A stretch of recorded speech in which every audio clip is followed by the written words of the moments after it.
Bom, alegria muito grande estar aqui, podendo compartilhar com vocês e, quem sabe, debater, que é o mais interessante, algumas inquietações que venho enfrentando nos últimos 15 anos.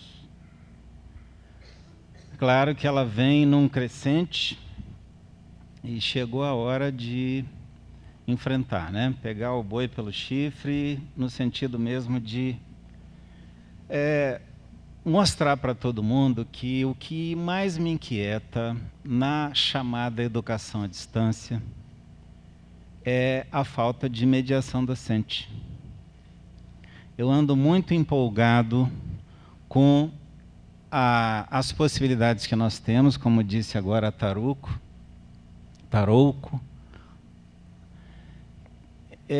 Na perspectiva da cibercultura, de fato, nós temos possibilidades fantásticas, né? Veja aí, gosto sempre de trabalhar essa tela aqui com meus alunos.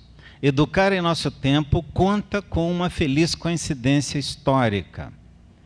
A dinâmica comunicacional da cibercultura, em sua fase atual, chamada Web 2, caracterizada como, isso quem diz são os experts em cibercultura.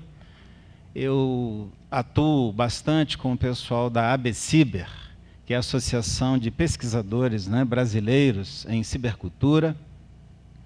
Muita gente da comunicação, infelizmente pouca gente da educação lá. E o que eu vejo assim de denominador comum, né, quando eles falam de cibercultura, e também outros teóricos internacionais, é exatamente essas palavras muito felizes, né? Autoria, compartilhamento, conectividade, colaboração, interatividade, são as palavras definidoras dessa ambiência comunicacional que nós vivemos hoje, principalmente na sua era mais avançada, chamada Web 2.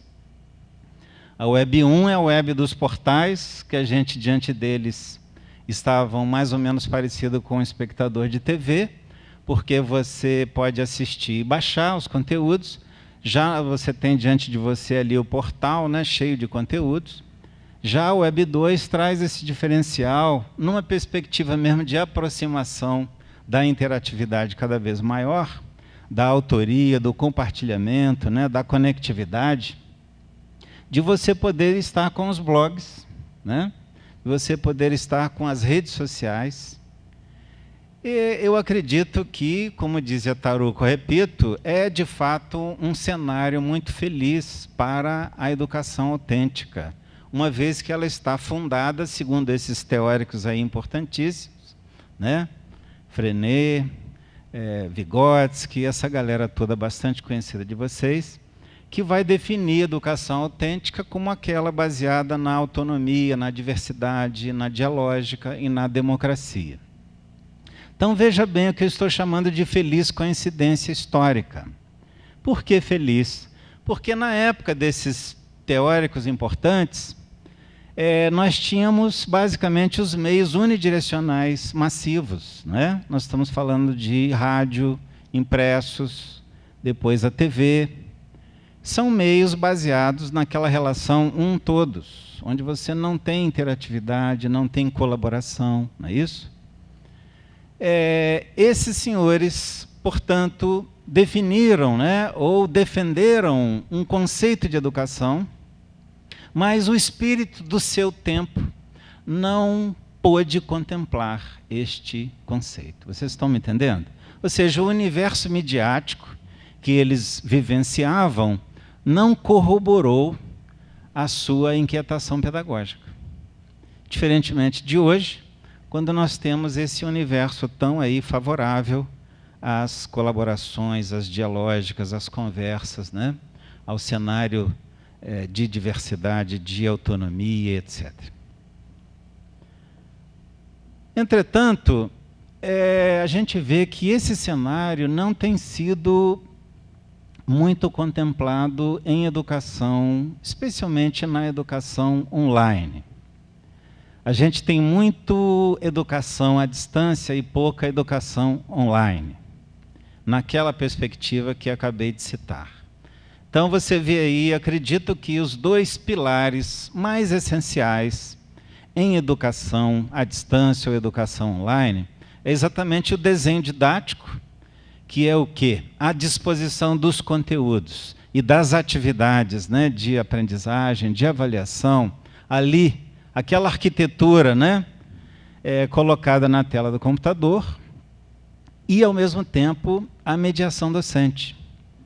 Com certeza são os dois pilares mais significativos, mais importantes, tanto que quando vou analisar qualquer curso online lá com os meus orientandos, a gente vai focar especialmente nesses dois itens que de fato são decisivos. Eu peguei esses dois itens para fazer um comparativo que tenho visto, né, como a educação à distância, que é o modelo unidirecional tradicional que prevalece, mesmo com o uso de computador e internet, e o modelo EOL, que eu estou aí acionando como perspectivas ainda cá, embora em um ou outro lugar a gente veja isso aí acontecer, mas é muito raro, né? Então, o desenho didático ele é predefinido, já vem aquele pacote fechado, né? Ele é controlado por uma fonte emissora, geralmente são textos audiovisuais, multimídias, acomodados em tecnologias unidirecionais e reativas.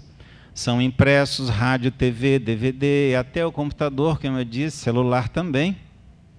As universidades hoje estão distribuindo tablet, mas já checamos e o que temos ali são conteúdos que poderiam estar perfeitamente num livro, né? Porque são PDF, são pacotes fechados de informação, subutilizando a cibercultura, subutilizando o próprio computador, o tablet, né? Então, a gente vê que é um desenho didático, digamos, pouco feliz, né? Explora pouco as potencialidades da cibercultura e acaba ficando nos velhos modelos de EAD que nós conhecemos.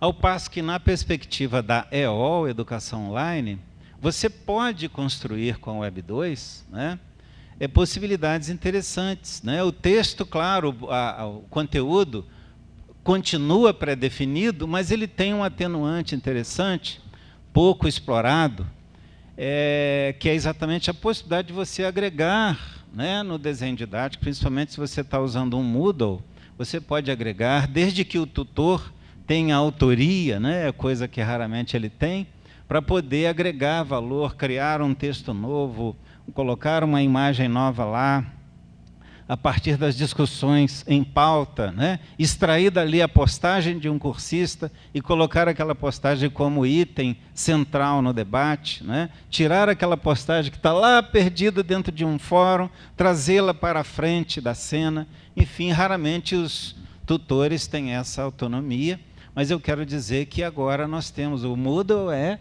um ambiente da Web 2, né? Então, subutilizar esses ambientes todos em nome de um conceito chamado tutoria reativa. Hipertextos, hipermídia, né, multidirecional, ativados por tecnologias digitais móveis e interativas, o computador, o celular, tablets, com suas múltiplas interfaces, né, como chat, fóruns, wikis, blogs, né? O wiki é uma interface fantástica, lamentavelmente pouquíssimo utilizada, já fizemos esse levantamento. Nem se conhece muitas vezes, né, o pessoal que usa o Moodle, mas com certeza é das interfaces mais felizes para colaboração, cocriação e interatividade.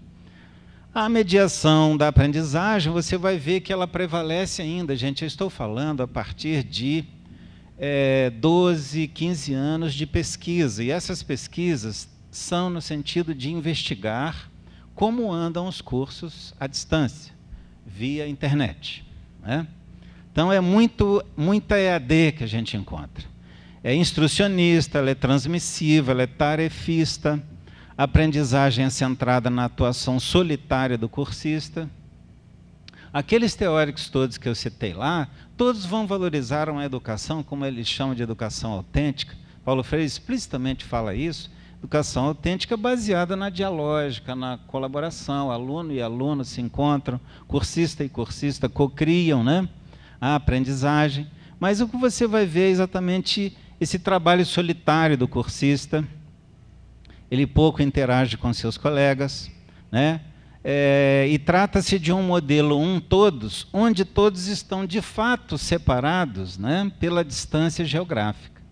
Você vai ver que lá na perspectiva aí da Web 2, da EOL, o diferencial é exatamente a exploração das interfaces, né? E essa ideia de que é possível você fazer o todos colaborativo, co-criativo, na chamada presença virtual, né? Essa presença virtual, esse olho no olho online, é que está pouco desenvolvido nos cursos que a gente vem investigando. Olha que são muitos. Eu investigo muito cursos do CEDERJ e da UAB, né? E também de algumas faculdades de pedagogia particulares, né? De algumas universidades particulares.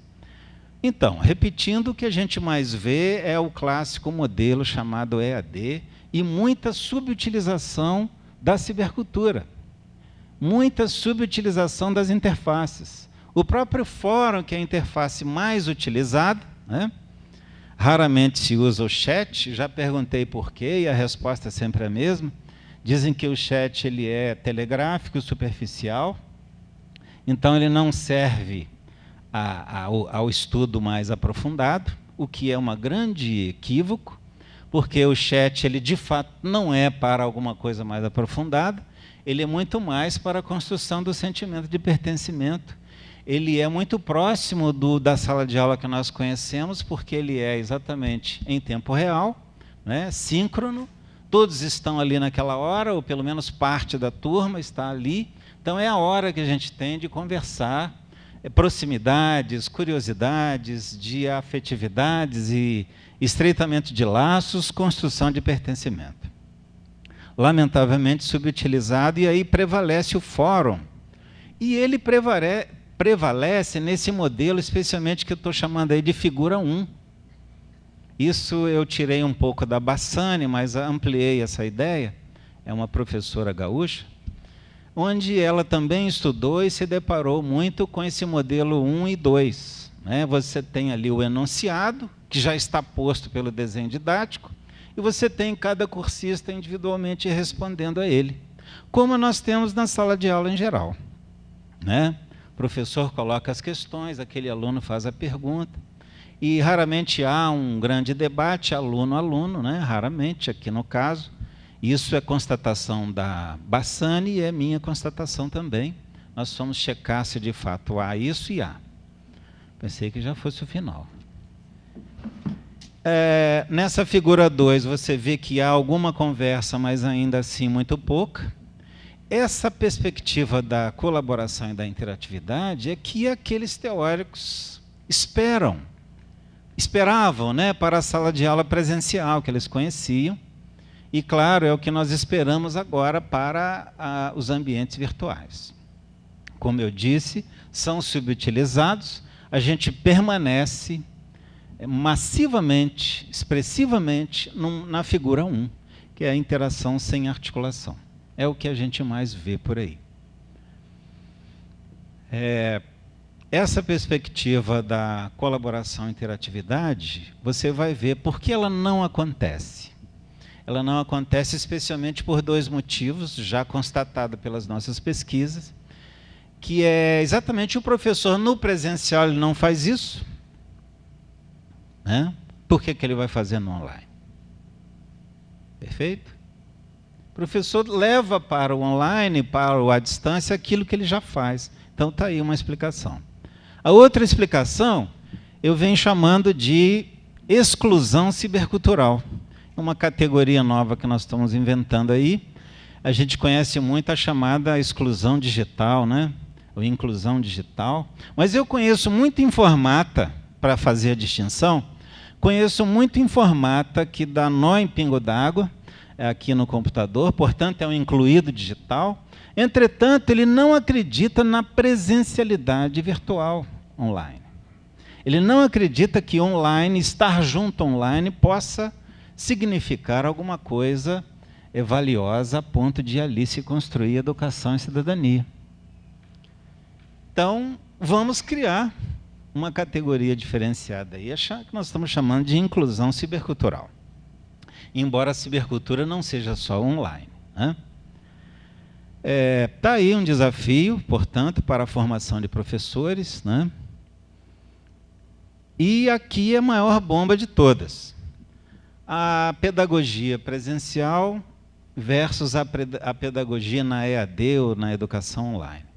Isso é uma estatística vinda do próprio MEC, INEP, né, de 2009, parece que não temos uma mais recente, por isso eu estou trabalhando com esta, onde vai dizer lá no primeiro quadro de cima, né, que a pedagogia está lá em terceiro lugar em número de matrículas em todo o Brasil.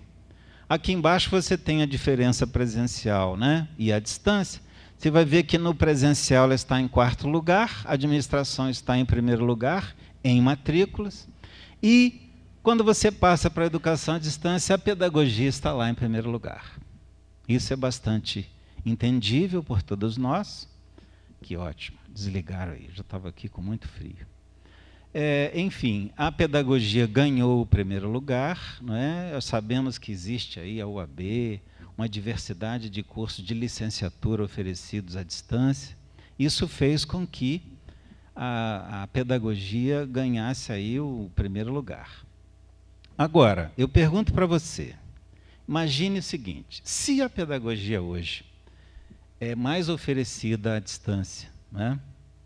Imagina seus filhos e netos, doravante, uma vez que o que prevalece é a figura 1 e a figura 2, imagina as consequências prejudiciais, né, para a formação dos nossos filhos e netos, uma vez que esse professor foi formado neste modelo e ele será o docente dos seus filhotes e netos, dos meus também. Extremamente inquietante, extremamente preocupante, né? Porque no presencial, mal ou bem, as pessoas estão ali interagindo de alguma forma, né? Ralando, chutando, brincando, olhando o outro, etc., do jeito que ele quiser olhar e para onde quiser olhar, né? Da forma como quer se expressar. Estamos todos ali no espaço físico, dentro de uma sala de aula. Quando você tem o online, o sujeito está solitário, como nós vimos, e, além disso, com esse tipo de mediação docente. Então, gente, aqui nós estamos diante da tal bomba que eu disse. A educação à distância que nós conhecemos por aí, principalmente quando ela é feita por tutorias, nós vemos que ali o maior problema é a ausência de docência. É o que eu estou chamando de educação sem docência. Por quê? Claro que fomos investigar o que esses tutores fazem, não quero falar de vocês, que eu não conheço aqui, a tutoria dessa universidade, eu falo daquelas que eu conheço mais. Você vai ver que ele é reativo, que ele administra o feedback do cursista, que ele é um tira-dúvidas. Mas e a mediação docente? Você tem ideia do que seja isso? Não é um trabalho burocrático de ver se o aluno respondeu ou não respondeu, se ele foi lá no fórum, respondeu a questão, naquele sentido lá da interação sem articulação, se ele fez a avaliação ou não fez. Mediação docente é alguma coisa muito mais sofisticada que isso. É ela sim a responsável pela educação, pela formação educativa. Então nós temos muito mais uma tutoria que não é docente do que, de fato, mediação docente. Esse eu acredito ser o maior problema em educação à distância hoje no país.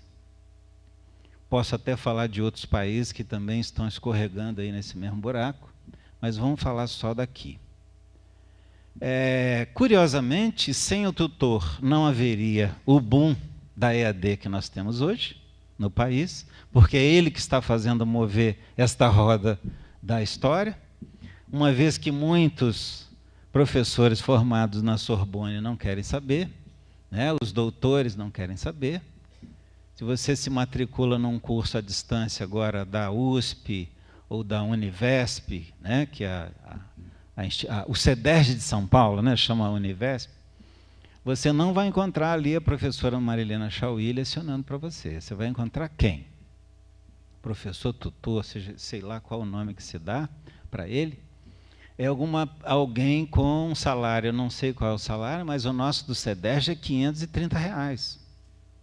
10 horas semanais para você lidar com 80 alunos. Né? Isso tudo já naturalizando o quê? A não figura 3. Você me entende? Quando você bota 80, na perspectiva de uma tutoria reativa, você está consolidando o modelo da figura 1. E aí, portanto, é uma educação sem docência. Acredito que, ao mesmo tempo, então repara só, eu vivo essa felicidade, esse feliz encontro histórico, mas ao mesmo tempo eu vivo uma coisa muito medonha, né? Eu tenho uma filhinha de 5 anos que está feliz da vida porque está entrando na escola, mas os seus professores futuramente virão desta realidade, provavelmente. Está aí. Os paradigmas em comunicação, aí está um grande desafio. Então, formação de professores para a docência online, além de discutir pedagogia, terá que discutir comunicação, que é um grande buraco que existe na formação do professor. Se você pegar aqueles teóricos todos que eu citei ali, raramente você vai encontrar em suas obras, né, inquietações explícitas com a teoria da comunicação. Até porque a teoria da comunicação que eles tinham era funcionalista, que não era muito sedutora. Uma vez que, na teoria da informação, não dá nem para falar comunicação, a teoria da informação funcionalista, ela está muito mais preocupada com a transmissão sem ruído. Portanto, selando a lógica da transmissão e não da comunicação propriamente dita. O desafio, portanto, né, na formação de professor é ajudar o professor a não abandonar esse modelo todos, até porque precisamos dele de vez em quando. Por exemplo, para a preleção, né? O professor precisa fazer preleções, mas, na verdade, ele tem que acionar essa perspectiva do todos.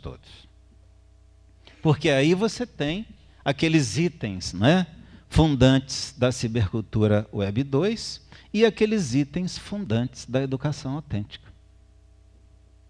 Perfeito? Você não tem nenhum dos dois itens na perspectiva todos. Desafio, portanto, formação de professores. Eu venho me envolvendo bastante com isso. Se tiver tempo, vou contar um pouco de uma pesquisa que realizamos recentemente.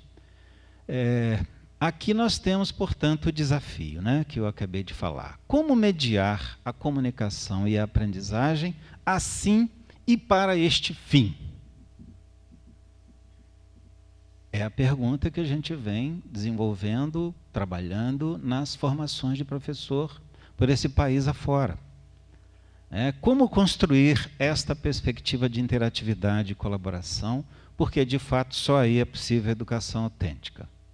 Segundo os teóricos lá, hein? Não pegue no meu pé por isto. Eu queria apresentar para vocês aqui o cara que realmente inspirou essa nossa pesquisa, que é o Hélio Oiticica. Em 1 minuto eu falo sobre ele, que é o cara que criou o conceito de parangolé, que tem nos ajudado muito na formação de professores, né, pelo país, no sentido mesmo de promover um desenho didático de fato interativo, inspirado no parangolé, e também uma perspectiva de mediação docente também interativa. O que é o parangolé?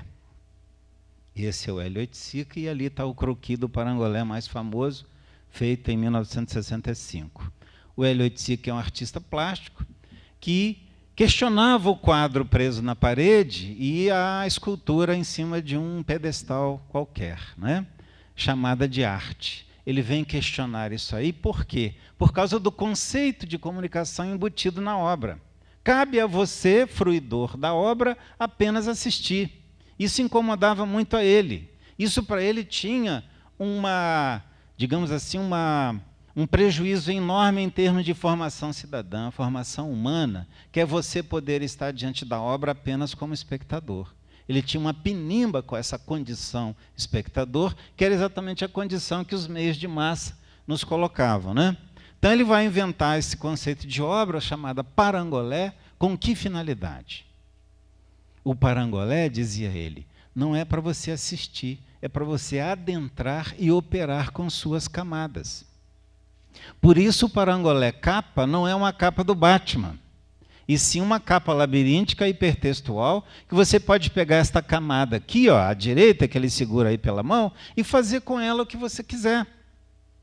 Então, o desenho didático na cibercultura, né, nos ambientes virtuais, permite que você também crie ambientes para que o cursista adentre e opere com os elementos, com autoria, com conectividade, com interatividade, com autonomia, com democracia, com participação, livre e plural, né? A mesma forma, este parangolé que vem nos instigando muito. E aqui nós temos, eu não vou falar disso, pode ficar tranquila, seria exatamente o que nós implementamos nesse curso que eu acabei de citar para vocês aí, olha. O AVA, com a riqueza de funcionalidades, disponibiliza múltiplas experimentações, múltiplas expressões, promove uma montagem de conexões em rede que permite múltiplas ocorrências, provoca situações de inquietação criadora, arquiteta percursos hipertextuais, mobiliza a experiência do conhecimento. A mediação docente e o desenho didático está aqui, né? O que é mediação docente, portanto? Não é meramente aquela atividade reativa do tutor mais comum que a gente conhece, e sim aquele sujeito que provoca taquicardia criativa no outro, né? Que só trabalha com um grupo de 25 pessoas no máximo, que conhece as pessoas, que pode operar com seus corações e sensibilidades e fazer dali emergir formação e educação e cidadania. Mesmo que a disciplina seja uma dura, com todo respeito, disciplina de exatas. Mas ali está a formação do ser humano. Ali o papel é educar, antes de formar ou juntamente com o ensino da raiz quadrada. Mobiliza a experiência do conhecimento e desenvolve rubricas de avaliação formativa com os próprios cursistas. Cada item desse aqui é um universo de possibilidade, mas a nossa meia hora não contempla. Fico por aqui.